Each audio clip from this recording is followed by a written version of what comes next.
I don't need to tell you that the Middle East represents the greatest threat to peaceful coexistence on our planet today. It is as simple as that. Of course, other great conflagrations have from time to time arisen and will arise again. But I truly believe that the situation growing in the Middle East is a threat not only to present-day citizens who share this world, but to those who will follow after us. And therefore, I believe we have an enormous burden to do all we can to lessen that threat.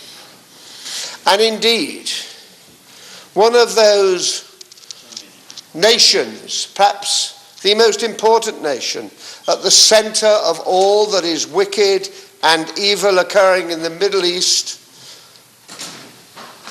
is Iran. One of the consistent major instigators, the Islamic Republic of Iran. Since its inception in 1980, this brutal regime has butchered its people at home and has butchered its people abroad. It has persistently meddled in the internal affairs of its neighbours with devastating effect, and a trend which is especially noticeable today in Syria and Iraq itself. Rohani's record in the past year has been just as shameful and just as brutal of that of his predecessors, perhaps arguably more so. The human rights situation in Iran has worsened, with over 800 people officially registered as having been executed.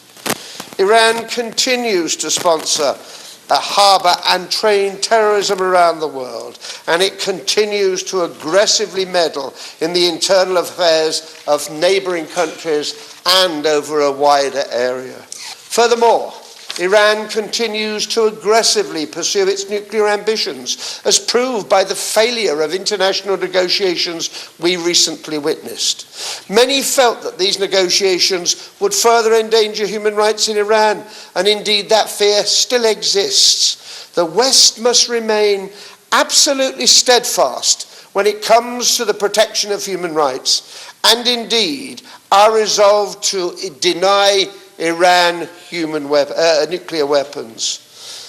Equally, they must not enhance the way in any way Iran's opportunities to pursue the export of terrorism, and certainly not at the cost of those unfortunate residents in Camp Liberty.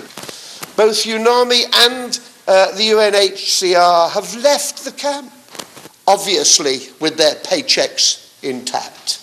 I just wonder what we're paying for, quite frankly, and it makes me angrier the more I think about it.